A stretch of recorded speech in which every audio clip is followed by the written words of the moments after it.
All right, good morning, everybody. Welcome back to Accounting 204. We'll get started this morning. I have gone through all the exams. I'm just going to do one more check through them, and you should see your results later today. And then we'll spend a few minutes next Tuesday's class just going over the exam quickly. Okay. All right, we're going to look at budgeting again today. We're going to look at the cash budget and talk about flexible budgets. Before we do that, though, is there any questions?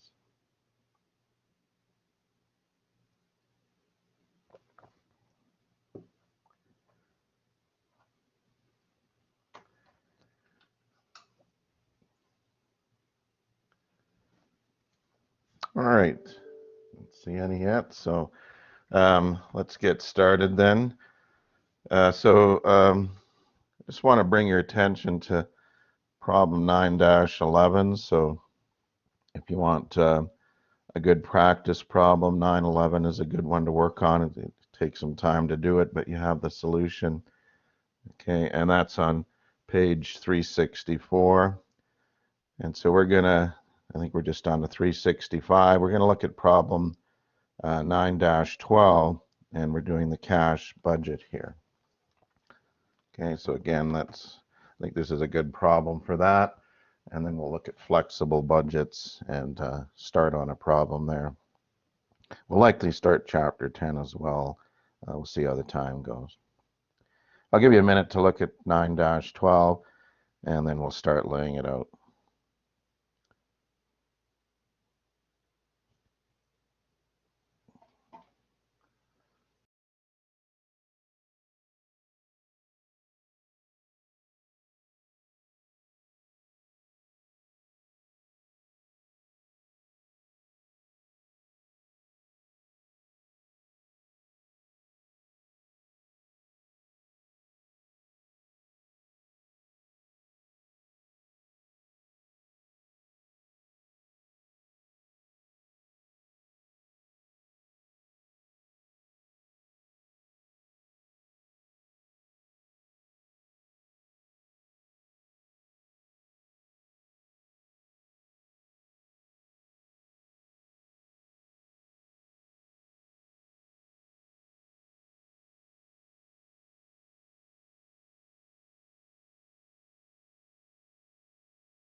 All right, so let's have a look at 9-12. So we're doing a cash budget. Just doing the month of December, it looks like. We go down here a bit. Prepare cash collections for December, schedule of expected disbursements, and then a cash budget for December. Okay. All right, so we're just on 365, 366 is the page number. And let's see what we have. So opening cash balance. So that's always your beginning point when you're looking at doing a cash budget. What are we actually starting with? And then they've given us actual sales for October, November, and expected sales for December. And sales on account are collected over a 3-month period, 20% in the month of sales, 60% in the month following, and 18% in the second month following that. And there's 2% that we're not going to collect. So again, that 2%, when you're doing a cash budget, you just ignore it. If you're doing a financial income statement budget, then you'd have that showing up as a bad debt expense, because of course your sales are your sales, your receivables are your receivables, and then you'd have that bad debt allowance or allowance for doubtful accounts showing up on your balance sheet, and then a doubtful account expense on your income statement on your forecast. Okay, purchase of inventory will total 280. Selling and admin, 50,000 in depreciation. So remember, doing a cash budget, so that's a non-cash charge. New web server, so looks like a capital expenditure, and they need a minimum cash balance. Well, let's start with um, our cash receipts budget. So that's the first one we're going to look at is the cash receipts.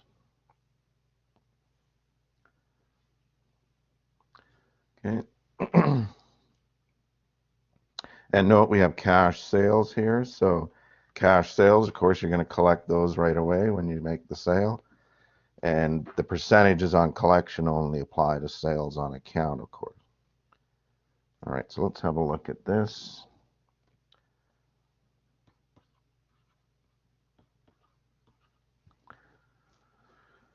And that's on 365. And I think it just goes over to the next page. Bottom of page 365. All right, so let's look at our cash receipts section.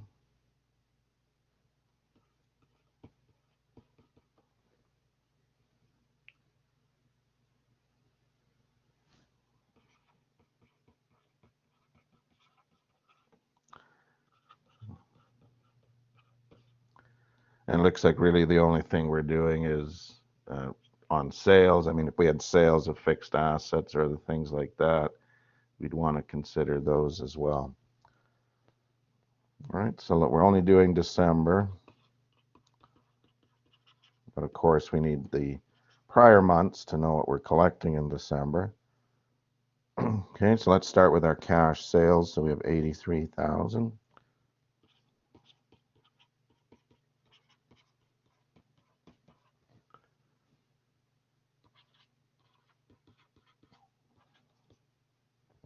Okay, so if it's a cash sale, well, we're going to collect the cash.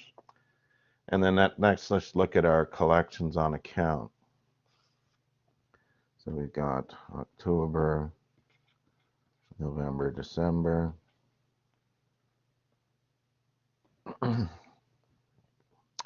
right, so what are we collecting? Well, so 18% from 2 months ago, October. 60% from November. And then in the current month of December, well, we're going to collect 20% in the same month as the sale occurred.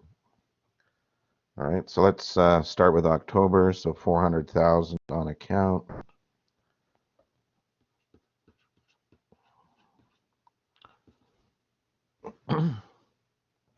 And we're going to collect 18% of that.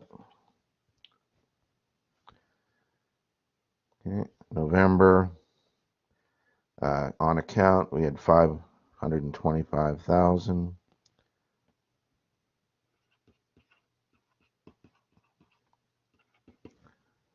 And we're going to collect 60%. And when I say going to, I mean that's our expectation. And then December sales, 600,000. We'll collect 20% of that in the current month.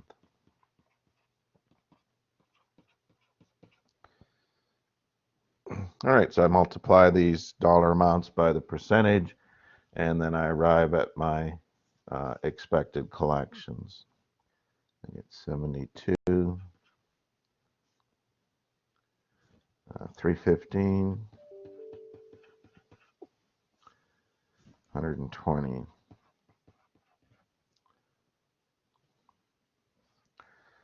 All right, and then again, I would look in the problem. Did we sell any assets? Was there any other cash that was received unrelated to sales? And I don't think there's anything in this case. So total cash collections.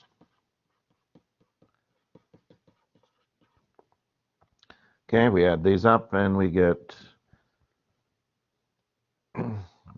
590.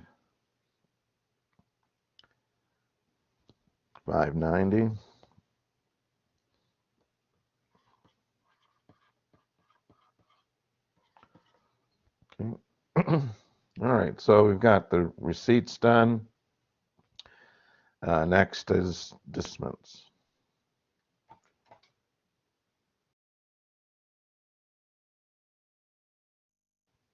All right, so let's look at that.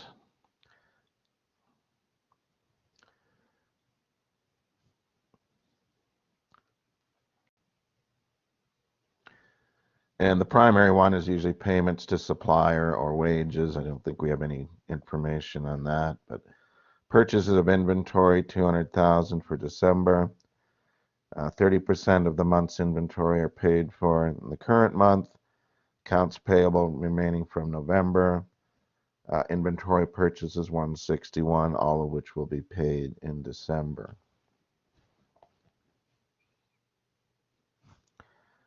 Okay, so and we do have some other expenditures, so I'm just going to call this payments to suppliers.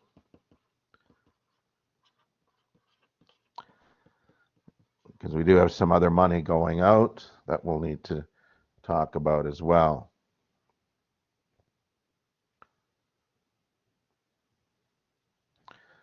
All right, so we have the November accounts payable, so that's, we're going to pay that in December, it tells us, and that amount, 161,000.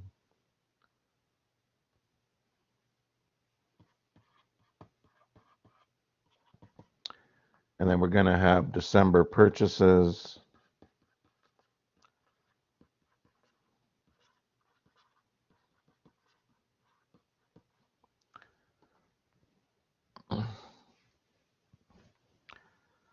$280, and we pay, what do we pay? 30%, okay.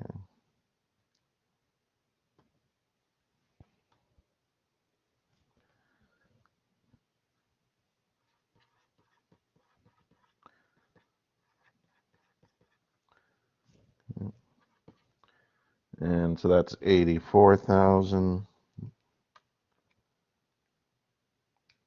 Let me just put that over here.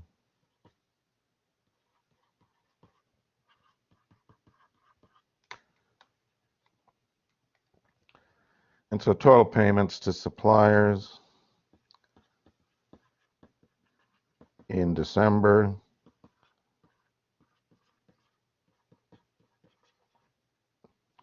Add these together and we get 245.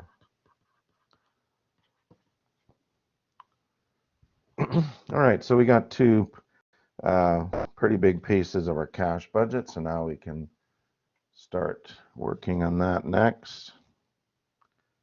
So we got 1 and 2 done.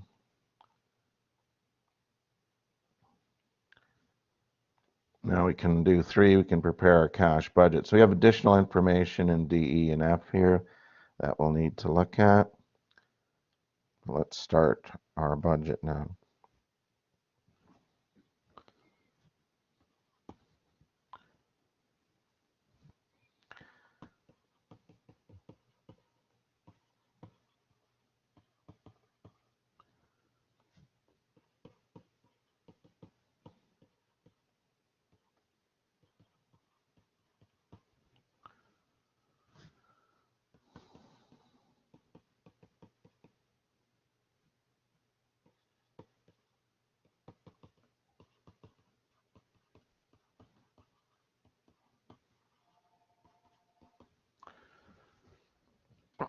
Okay, so month of December, and so we've already got some of that information. Don't forget our opening cash balance was 40,000, so that's always your starting point. So beginning cash.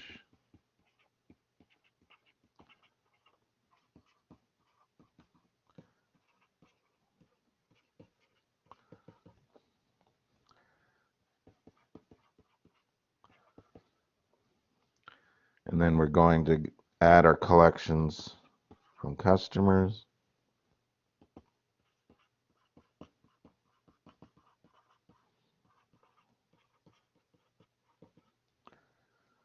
Okay, so we got 590,000 there.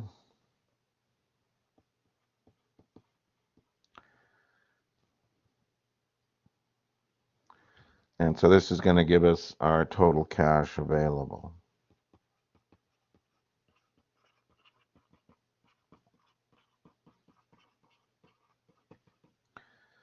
Okay, so I add these up, I get 630,000. Okay, so next step, let's look at our cash disbursements. So I'm going to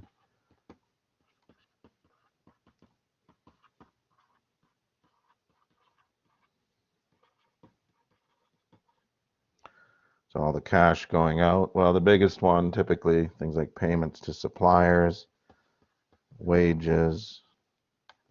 We don't have any information on that here, so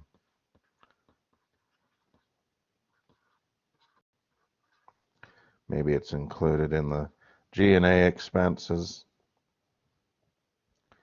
Okay, so payments to suppliers, so the 245,000. So I'll just indent this because we've got more here. And what else have we got here?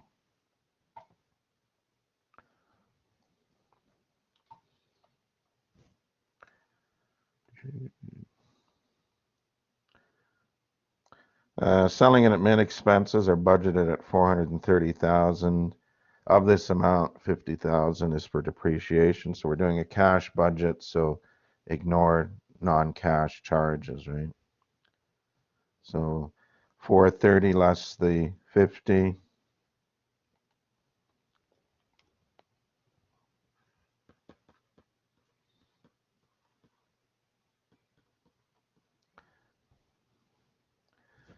And so 380,000. Okay, so this is K. This is thousands.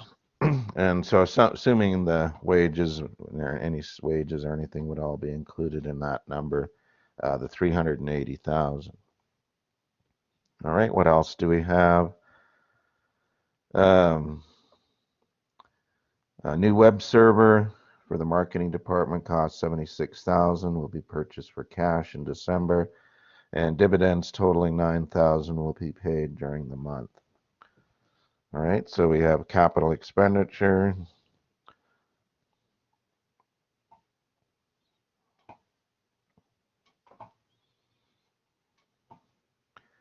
Get my sheet to move up here.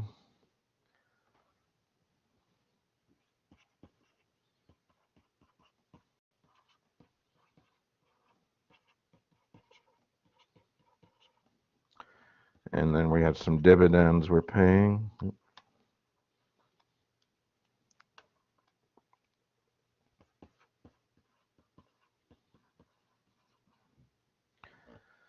Okay, so that was 76,000 for the server, 9,000 in dividends.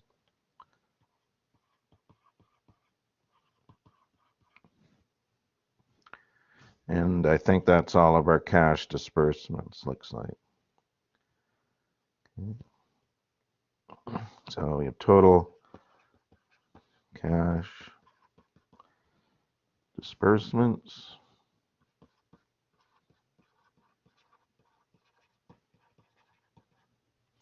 Okay, I'll add up these numbers. 245, 380, 76, and 9, and we get, I think, 710,000. And now I have my excess or deficiency of cash available.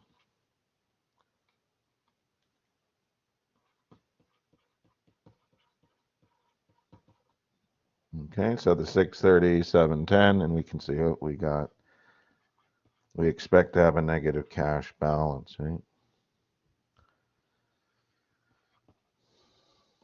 All right, so because we've done a cash budget, we expect this is going to occur, or we have expected it could occur, and we've already got bank financing in place to deal with that. So, company maintains a minimum cash balance of $20,000. An open line of credit is available from the company's bank to bolster the cash position as needed. All right, so sometimes with your line of credit, the bank will say, well, we want you to carry a minimum balance. So, in other words, you're borrowing more than you otherwise would need to, but depends on your arrangement. So now we'd have a financing section is next.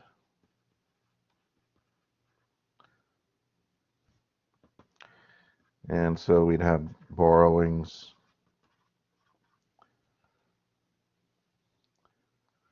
Run out of space, but repayments. And of course, we'd have interest. I don't think it says anything here. Usually it'll say, interest is, just pay it on the balance at the beginning of the following month. And it won't be an overly complicated calculation.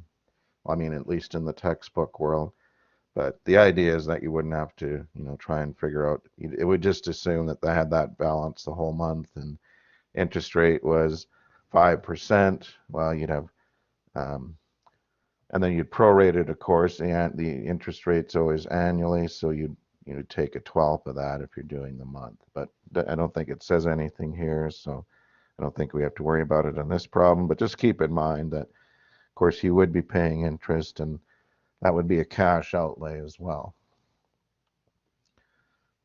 All right. And so then once we get this filled in, we total our financing.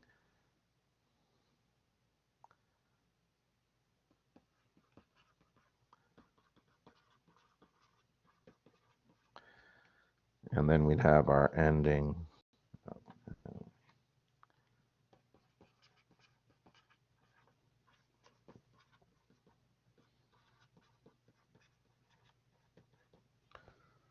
Okay, so we want to have 20,000 minimum. So in other words, how much do we need to borrow to get to 20,000? So we're 80,000 overdrawn. We want 20,000. Right, so we want to borrow 100,000, right? Okay, thank you. Okay, and don't have anything there. So next month, assuming we had extra cash, while we do a repayment, we'd pay down some of that 100,000. So normally you're keeping a sort of a running total below this of what your total bank debt is, just so you have that number, because it doesn't really carry in this statement. You just have to sort of on the bottom keep track of your outstanding loan balance. If you borrow more, then you add to it. If you pay it back, you take some of that off. Okay, so we have 100,000 in total financing, and that'll leave us an ending cash balance of 20,000. Okay. All right, then, so this, whatever month, we were in December, I guess, so you get to January, and this 20,000 would go up, and that would be your starting point for January when you did your January cash budget, which normally you would do, but we're not going to do that here. But again, you would carry that forward and just repeat the process for the following month.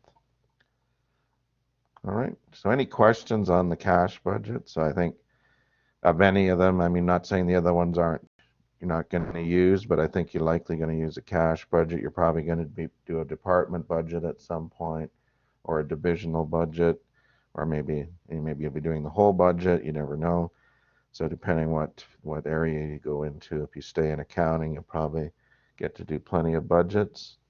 And again, hopefully you're just pulling the data together. You're not doing the whole budget on your own. So, but anyway, that's gives you the cash budget. And again, I think particularly for smaller enterprises, this is more critical than anything. And not to say that they shouldn't do any budgeting on the other stuff, but without cash, you go out of business pretty fast. All right. Okay, so again, just going to look at one more thing. We're going to look at the flexible budget. We're going to look at a problem. It's on your assignment, so we're not going to do the whole problem, but we'll get you started so that you're okay doing a flexible budget.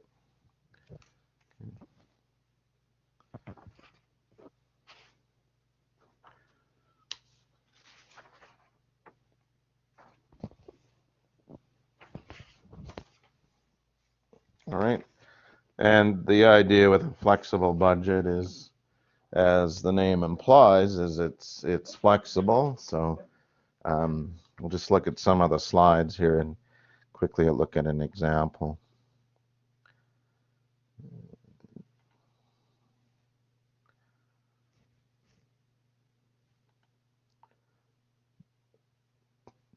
So again, you can have a look at these. This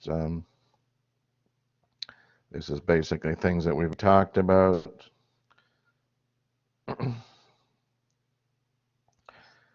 And so they go through an exercise here with one of the example problems. There's some practice questions. So, go ahead and I think it's worthwhile looking at these, going through them.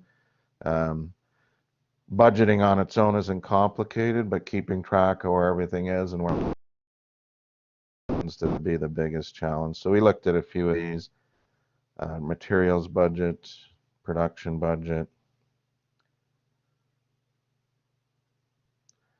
We just looked at a cash budget. Direct labor, generally not too complicated. Overhead, I mean, basically you're dealing with a budget overhead amount, so you calculate a predetermined overhead rate. Then you need to look at finished goods inventory um, and work on that. Selling and admin, not too bad. Just cash budget, we just looked at that. And it's good. It does give you the flow at least. So, I mean, cash budget, you can't do much until you have everything else done. And so we've already looked at this and how it would look. Basically did something pretty similar to this. And you can just note that the ending balance is moving up here to the next month, and then you just, carry on. Get back here. Just carry on to the next month, and so your 30,000 is your opening balance. Didn't like my pen here for some reason, but anyway, there we go. Financial statements.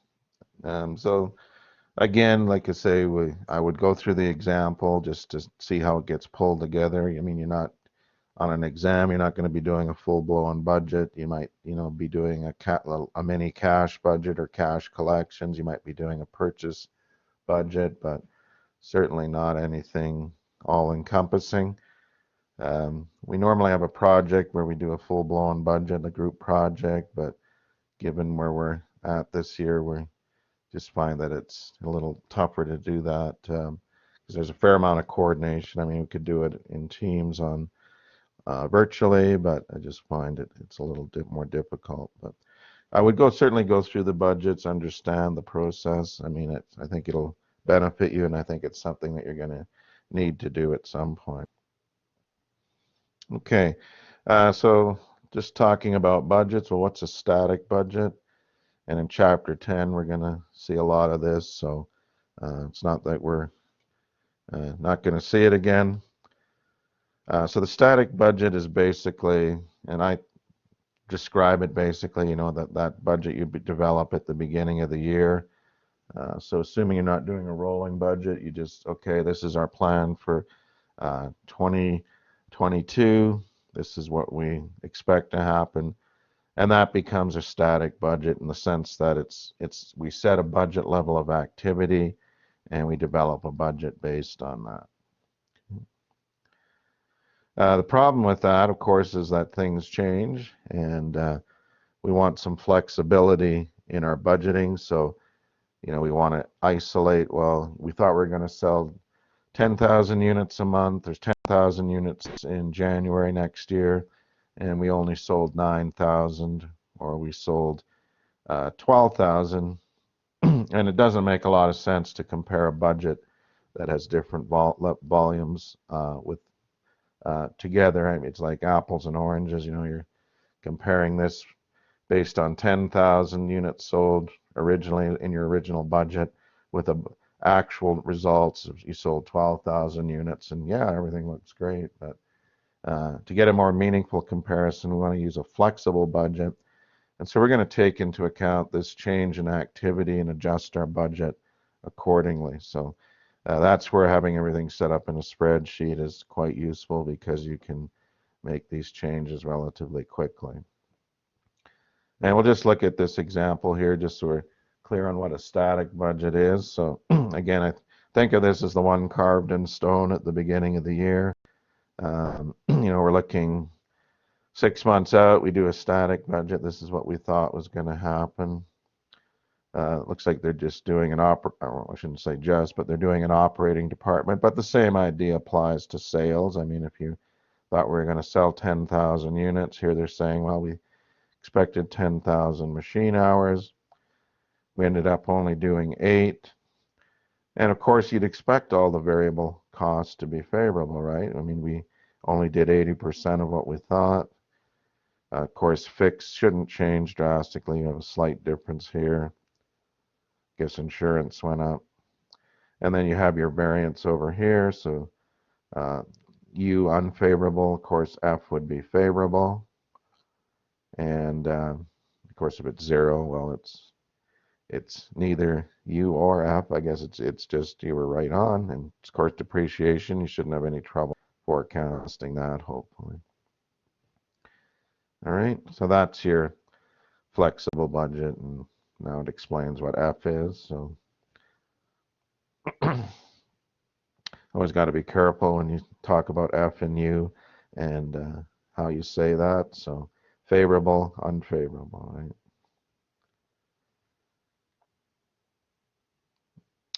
Okay, so again, some questions here, but we know that you know, cost variances are favorable, and you know, we'd expect that. The variable should certainly be favorable. We didn't do as much as we thought. Fixed is fixed, so it's not going to change much. So if we want to flex the budget, we can adjust it on a per unit basis. So here they're taking all the variable costs and expressing it as a per hour basis, or you could, you know, per unit sold. You know, what's our cost per unit, what's our selling price per unit, and then you could adjust your budget accordingly. So now they've gone ahead using these variable per unit costs and developed. I think we're okay there. Developed the flexible budget based on 8,000, 10,000, and 12,000.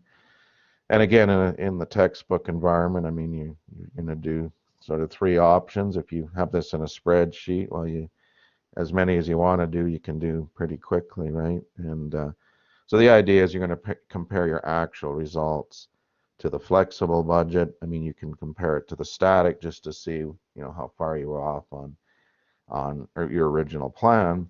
But a much more meaningful comparison is to compare it to your flexible budget.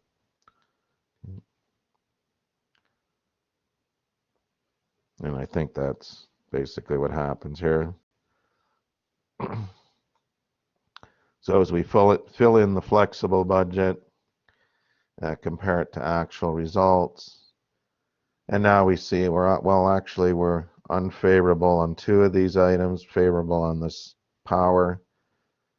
Of course, on the activity, we don't have a variance because we're using a flexible budget. But you can see now we have a much more meaningful budget. We have apples to apples comparisons here on variable costs, and the fixed costs again aren't going to change whether you have a flexible or static typically, at least not on machine hours. And so again, so depreciation's the same. Insurance cost us $50 more, so we have this $50 unfavorable.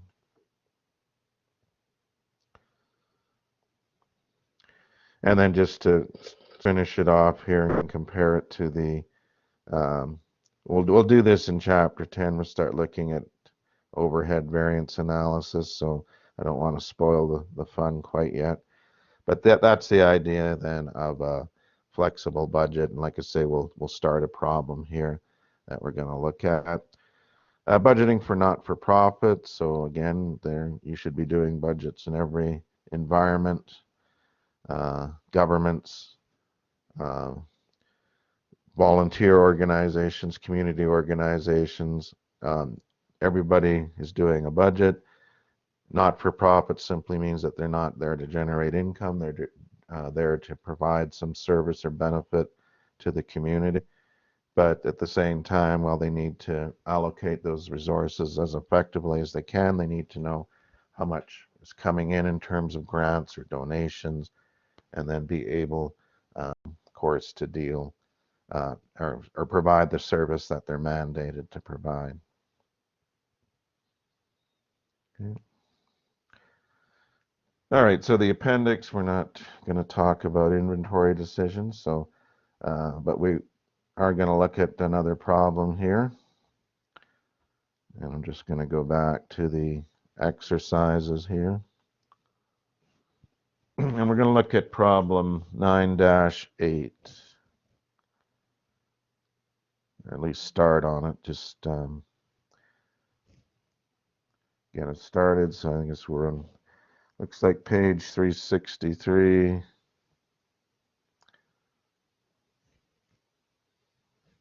All right, so there's, we're going to look at, not going to probably do this whole problem, but we're going to look at preparing a flexible budget for October, assuming either 8 or 9,000. So we'll do 8,000, and this is on your assignment, so we'll leave the 9,000 for you to look at.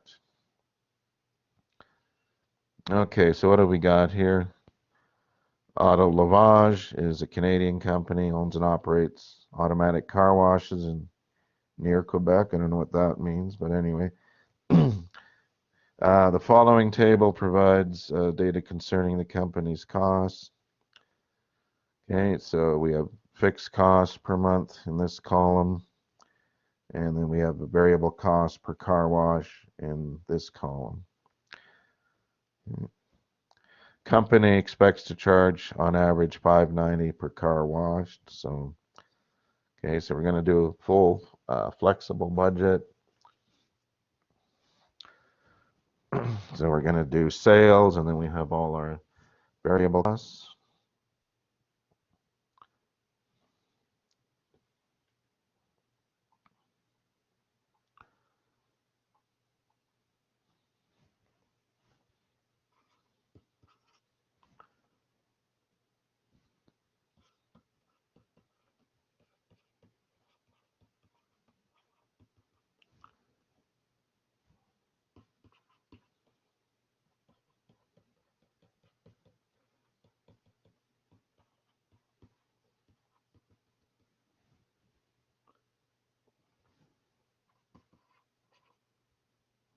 Just for the month ending.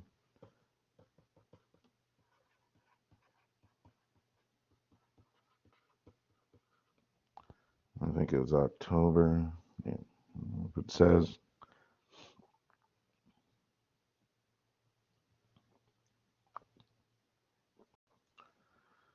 Maybe it doesn't say. Oh, it says, okay, for October. So, so 8,000, 9,000. Well, we'll do 8,000. And like I say, I'll leave the 9,000 for you to do when you do your assignment. So again, don't forget your assignment's due tomorrow. By tomorrow night, it's relatively short, so I don't think it'll take you too much time.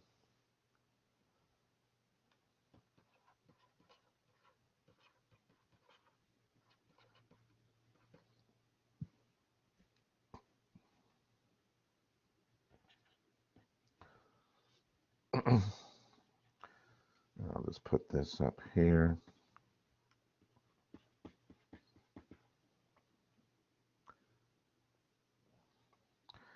Okay, so we expect our average $5.90 per car wash. If we wash 8,000 cars,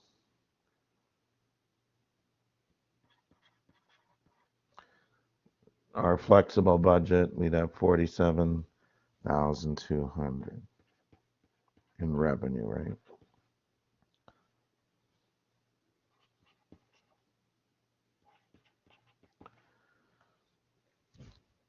So again, flexible budget, you'll have a column somewhere for per unit amounts for variable and selling prices, and then you'll have a fixed amount that again isn't going to change. So we go back, look at all our variable costs. So we've got electricity, wages and salaries. No, that's fixed. I'm in the wrong column. Okay. 70 cents for cleaning, 10 cents for electricity, 30 cents for maintenance, 40 for uh, salaries, and 5 cents for admin. Okay, so that's better. We're in the right column now.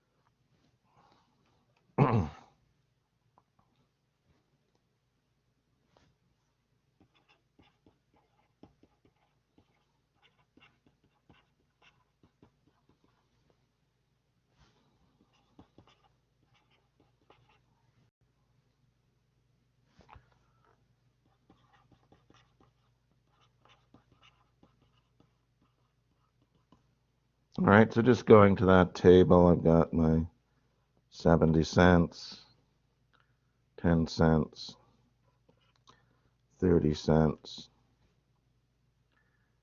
40 cents, and 5 cents. And just the variable costs should add up to $70. Oh, sorry. So variable should be 155, and contribution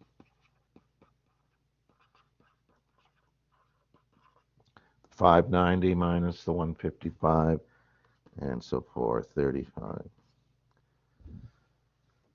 Okay, so let's look at our total dollars. So the flexible budget, so with 8,000 cars washed, so we just take 8,000 times all these per unit amounts, right? So 8,000 times 0.7 is $5,600, times 10 cents is 800, times 30 cents is 2,400, times 4 cents is 3,200, and times 5 cents is $400. Okay, so I'm just taking 8,000 times the per unit variable cost to get my total dollars. And if it was 9,000 or 12,000 or whatever it is, we would do it. Keep in mind the relevant range though. So again, you still have to be within the relevant range on your flexible budget for the, to use the assumptions, right, with both fixed and variable per unit.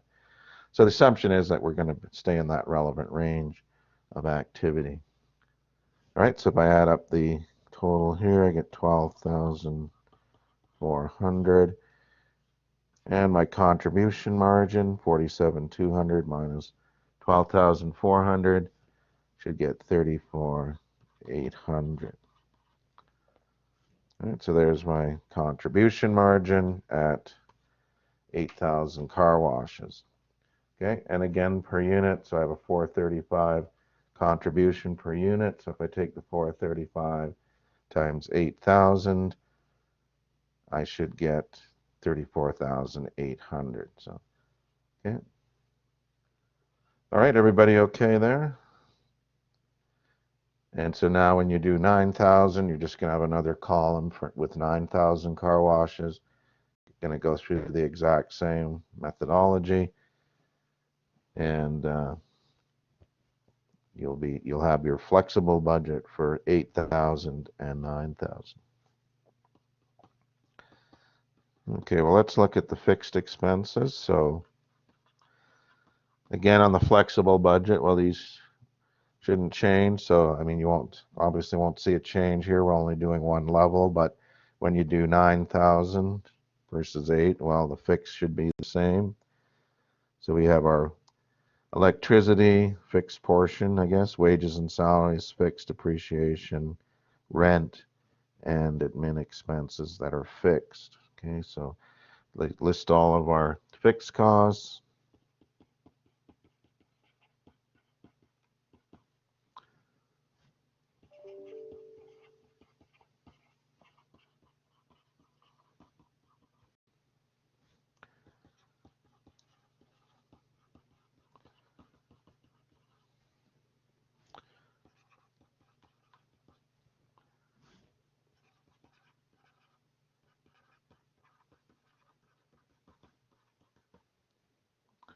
Okay, so I'm just going to copy these in from this table. So as long as I copy them all correctly, we should be okay.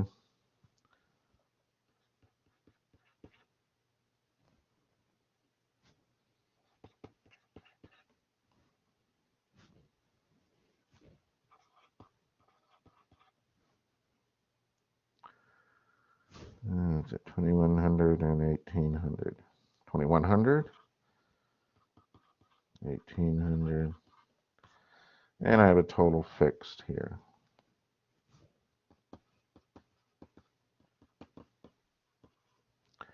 Okay, if I add these up, get 18,300.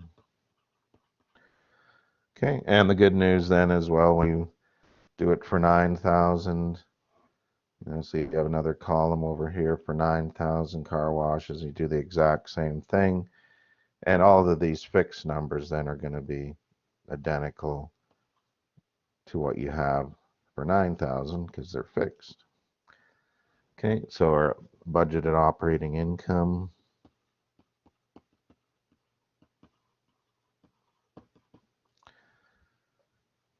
Okay, so we have 34.8 minus the 18.3,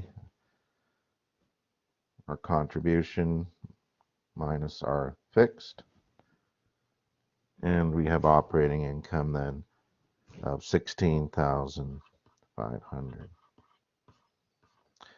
Okay, so keep in mind this is all budget. Right? These are all budgets. These aren't actual results. These are what we're budgeting.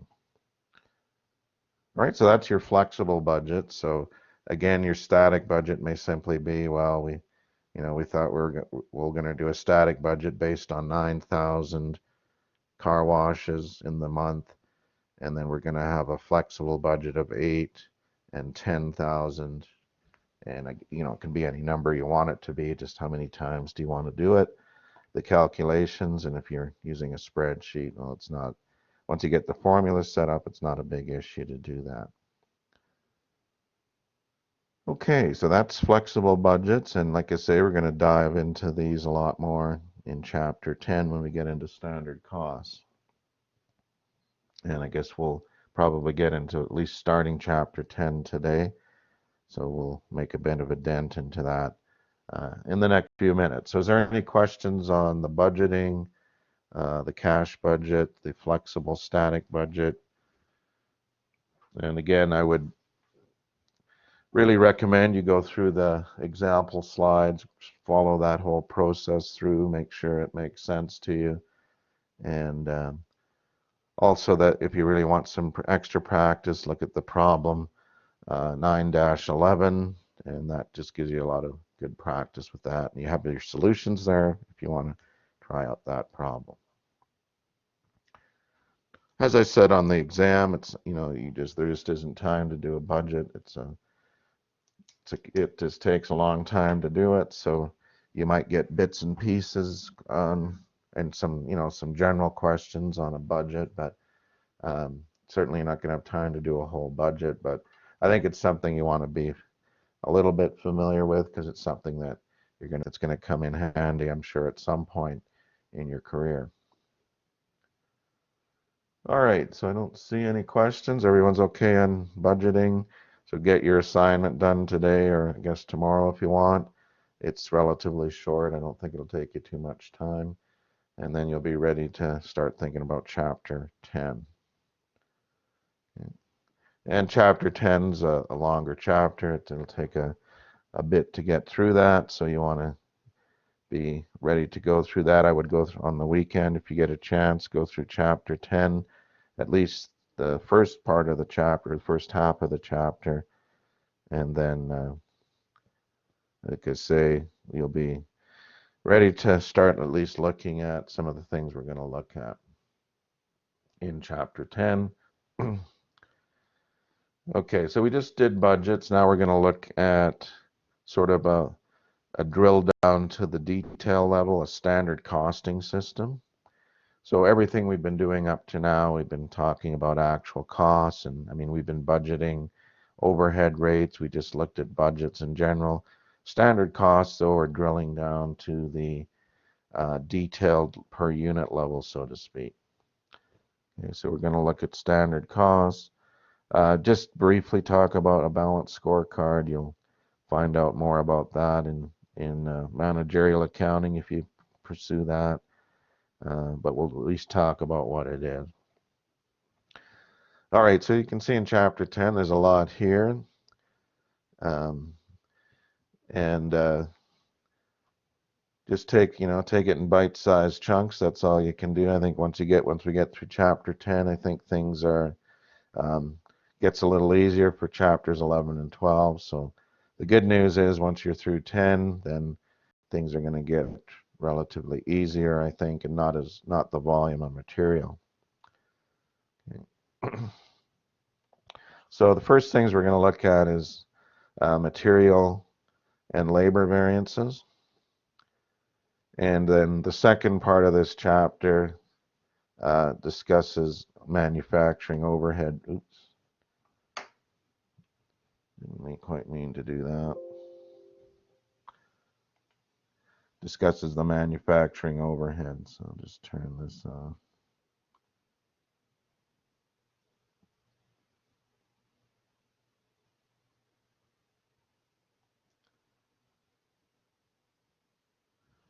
Maybe I guess it is off. All right, we'll try it again here. And so, as I said, we're going to first focus on these. So at least initially, just focus on the first half of this chapter. I think the overhead variances can be a little bit intimidating at first. And so work on mastering the material and labor variances, which I don't think are too bad. And then once you're comfortable with those, then you'll be ready to look at overhead variances. So we'll look at those in the second part of chapter 10. Reporting of variances, not going to do much on an income statement for standard cost, but again, standard costing can be a method of accounting, so we'll talk about that as well. Okay, so what are standards, or what's the need for standards? Well, normally if you're going to do a budget, the standard cost would be those per unit costs that we just looked at. What's our standard cost per a kilogram of raw material? What's our standard cost for an hour of direct labor? Okay. But standards in general, I mean, they're all around us, the speed limit, right? All those things, those are standards. You might have a desired weight, so maybe you weigh yourself once a week and make sure that you're not going down or up, and you might do that. So those are standards that we're fairly used to. So in terms of a standard cost, a predetermined unit cost, it's used as a measure of performance, right? If we expect to pay $10 a kilogram and we pay $11, well, we'd be concerned about that. So we want a way to be able to monitor and track that. And if we paid $9, well, maybe we'd be happy. But then, you know what, we got it cheaper, but then the production people said, well, there was a bunch of rework and we lost material and took longer than we planned. So it's a balancing act. You can't just focus on one thing, but you start with breaking it down and then looking at the individual pieces and then pulling them together. Okay, so standards and budgets are both predetermined costs, part of the management planning and control. Standard is focused on the unit level, whereas a budget, we're looking at the bigger picture. And when I say bigger, it could be the department or it could be the entire company. Okay, budget data, of course, we don't journalize in the cost accounting system. It's just prepared, uploaded maybe for presentation. Standard costing can be used in the accounting system. So it is an option. You can use a standard costing system to cost your inventory, and then you're going to have variances that you're going to need to deal with. I wouldn't say it's prevalent. I can't say I personally have used them, not directly anyway. I do know people that have used it, worked in that environment. And I think it's not unusual, but I wouldn't say it's the norm. Tends to be more weighted average. So if you think about costing models, well, you could have weighted average FIFO, and then you could have standard costing system to cost your inventory. And there's some advantages to standards. Well, if you got standards, it makes it a lot simpler to do a budget, or you've got size. It focuses your company on being cost conscious. If you know what things should cost, if you know how long things should take, then you have a sense of how well you're doing. Okay, help set selling prices. So, I mean, if you want to project your margins and how much you should be making, you need to know your cost. Okay, management control of costing. Highlights variances, so your unfavorable, favorable amounts at the very detailed level. Department manager could look at those and she could decide, we need to do something here, or this isn't as big a concern, and so on. And it does simplify costing of inventory and reduce clerical costs. The thing about a standard costing system, though, there's a lot of work involved in setting it up, and your standards have to be pretty good in that you can't have huge variances. So if your auditors come in and say, well, what were your standard costs? And then they look at all your big variances, they're going to say, well, I don't know about that. You probably need to use actual costing because your variances are just too big. All right. All right, so 2 levels of standard cost.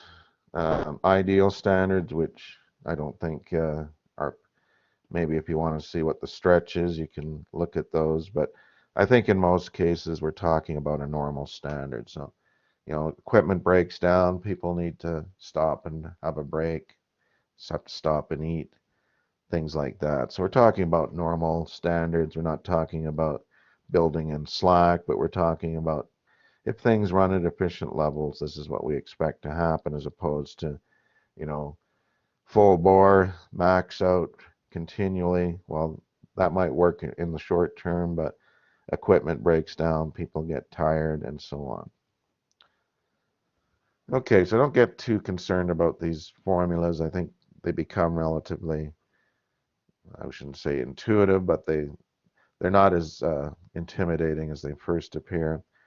And the other news is that you don't need to memorize the formula, you just need to understand it, because you'll be given a formula sheet and you won't have to memorize these formulas. But I always have the caveat there that if you don't understand the formula and you're just trying to plug in numbers, it usually doesn't end very well. So you need to understand what you're doing, but I don't think you need to just focus on memorizing a formula. You need to take that formula and know how to use it.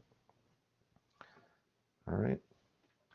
So I think we'll get through a few of these variances today, and we'll see where we end up. All right, so standard price, and again, think of standard cost. So when we say price, it's the price to us. We're buying material. What do we expect the price to be for us? So think more in terms of cost. We're not selling it to anybody. We're buying it for our own use. Standard quantity. Well, how much on a unit? If we produce 1 unit, how much of that material do we expect to use? Actual price or actual cost. what did we actually pay for that particular kilogram of raw material, and then actual quantity, how much of that, how many kilograms did we actually use to produce 1 unit of product. Okay. All right, so again, when you see price, it's more the price to us, it's our cost, and so that's the way to look at it. Some textbooks do use SC or standard cost, and actual price being standard or actual cost, AC. So if I don't want to confuse it any more than it maybe already is, but just think of those when you could see that in some formats, I guess. So it's this, we're talking about the same thing. We're talking about the price that we're paying, which is our cost. All right, so let's look at the next piece. Well, in a given period of time, the standard price times the standard quantity. We produce so many units. How many units should that have taken, and what should we have paid for that? And then we compare it to what we actually used and what we actually paid. Okay, and the textbook puts the actual first, and I reverse it here, so you can use whatever method you want. And the reason I put standard first is that, well, if standard greater than actual, a positive number is going to be favorable. If actual is greater than standard, well, you're going to have a negative number and unfavorable. So it's whatever your preference is, however you want to think about it, but just know that the textbook flips this around so that you've always got actual first and standard. So then when you get your variance, you get a negative number and you think, well, that's unfavorable. But if the actual's first, well, really negative's favorable, positive's unfavorable. So I guess pick a method and stick with it when you do the assignment. I guess you don't have much choice but to follow their method, but decide which way you want to go with this, and I'll give you both formulas. So you decide which one you want to use. So pick it and stick with it. And then I guess when you're doing the assignment, just know that you're going to be doing it the way the textbook does it. And then you just try and grind through it that way.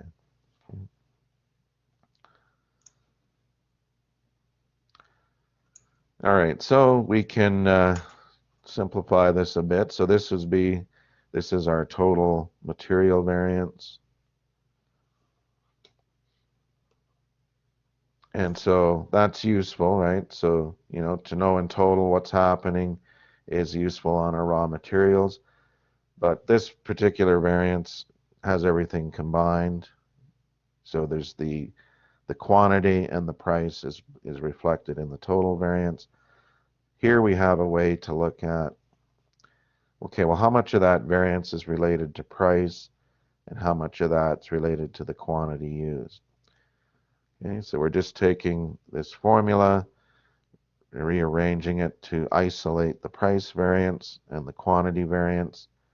And so the total variance is your total material variance.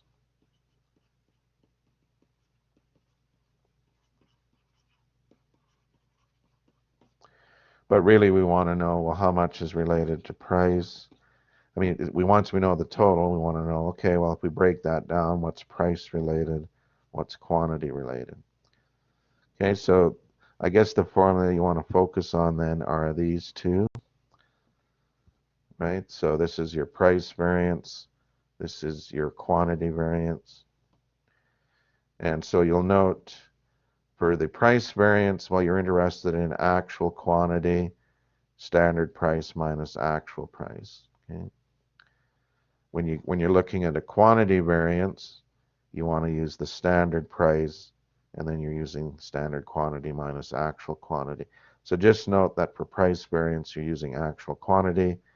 For quantity variance, you're using standard price. So you don't want to mix the two variances together. So by doing it this way, you're isolating the price component, and then you're isolating the quantity component. Okay.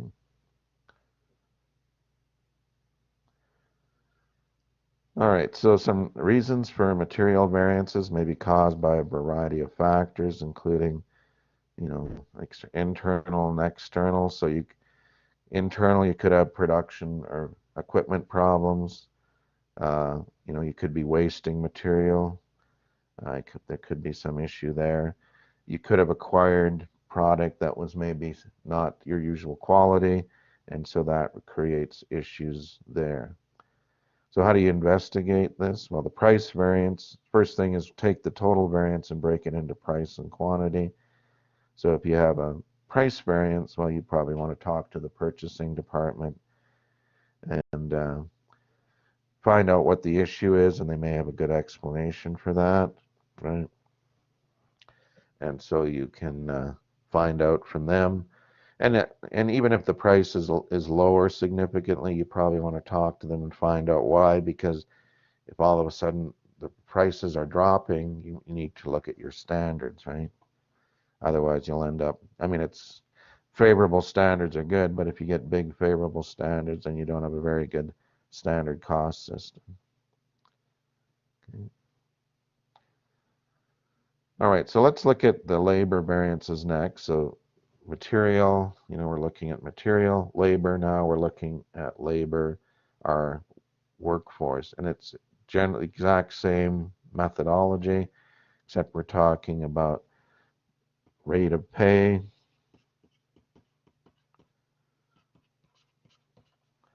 and the hours worked.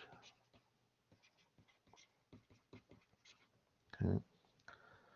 So again, the standard rate refers to their pay rate, and standard hours, how many hours, of course, actual rate, actual pay, actual hours, and so on. So again, the same idea. I have standards here, subtracting actual, and then my signs.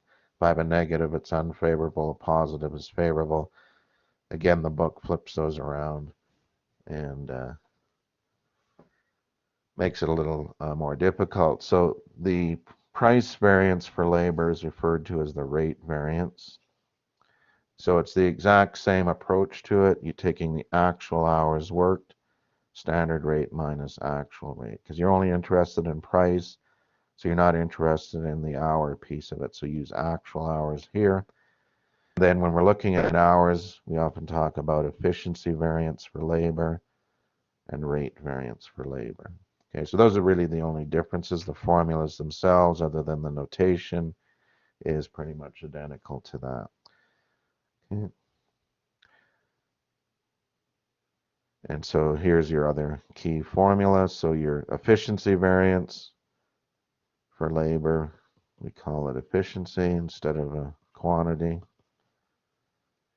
And for when we're paying somebody, instead of saying a price, it's more accurate to say a rate variance. Okay. Reasons for labor variances. Well, we could be paying higher than estimated salaries. Say somebody's off sick or somebody's in training, and so we pull in somebody that's at a higher rate of pay, more experienced, higher pay, and they're doing their job for a week or something while they're off on vacation or sick leave or off at training. So that could be one possibility. Quantity variance relate to the efficiency of workers and usually related to production. Okay, so you have new workers that aren't as experienced. Maybe it takes them a little longer. You have equipment that breaks down, so all of a sudden their efficiency is impacted. The raw material they're working with isn't as good a quality as they're used to, and so it's taking longer to rework product and so on. Okay.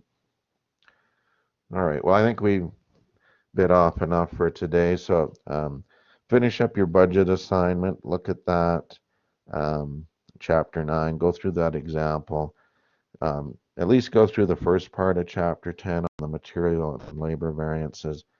And then on next Tuesday, like I say, we'll talk a bit about the term exam, and then we'll get into chapter 10, start looking at some problems. All right, so we'll end there a bit early today. But have a good rest of the day, good weekend, and we'll see you next week. Stay healthy and well. Yeah, have a good weekend, everybody. Thank you.